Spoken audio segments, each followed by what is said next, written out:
আবার একসাথে করতে পারলাম। তো ওরা দুজন কিন্তু দুজনকে মানায় নিছে, মানে অনেক বোঝানোর পরে পূর্ণিমারে কিন্তু আবার আনতে পারছি আমরা। এর জন্য আমাদের অনেক অনেক মানুষ নিয়ে যাওয়া লাগছে, অনেকের ধরা লাগছে, মানে এক কথা হাতে পায়ে ধরে ওরা আনা হয়েছে। তো আইসাই এখন বলতেছে যে চলো তাহলে সামির আপুর পার্লারে যা সার্ভিস নেই, ওরা কিন্তু চলে আসছে সামির আপুর পার্লারে। আর সামির আপু কিন্তু আমাদের সাথেই গেছিল, আপনারা জানেন। তো সামির আপু বলতেছে যে চলো তাহলে, যেহেতু তোমরা আসছো আমাদের পার্লার থেকে ঘুরে আসো এবং আমার বাসা থেকে।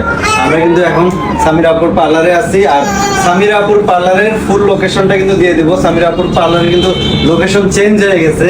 সামির আপু কিন্তু এখন গাজীপুরের ভিতরে তার পার্লার দিছে। তো এইটার জন্য আমরা ফুল একটা ভিডিও দেবো। ওই ভিডিওতে সামির আপুর পার্লারটা যারা খুঁজতেছেন, যারা চান ওনার কাছ থেকে সার্ভিস নিতে, ঠিক আছে, তারা কিন্তু এসে সার্ভিস নিতে পারবেন, এরকম একটা ভিডিও পাবেন। আর আজকে কিন্তু ওদেরকে 200 দিনকে একসাথে করে আজকে একটা লুক দেওয়া হবে, ঠিক না? এটা হলো ভ্যালেন্টাইন ডে উপলক্ষে, যদিও ভ্যালেন্টাইন ডে চলে গেছে, কিন্তু ভালোবাসা দিবস উপলক্ষে এখন যেহেতু বসন্ত চলে আসছে, ওদেরকে একটা বসন্তের লুক দেওয়া হবে, ঠিক আছে? আমার ছেলেটা এবার এনে দেখেন কি অবস্থা। ওকে আপনারা বলেন যে আপনার ছেলেকে আনেন না কেন, আনেন না কেন। ছেলে আসলে এখানে অবস্থা খারাপ করে চিপস কিনছে, আবার বিস্কুট কিনে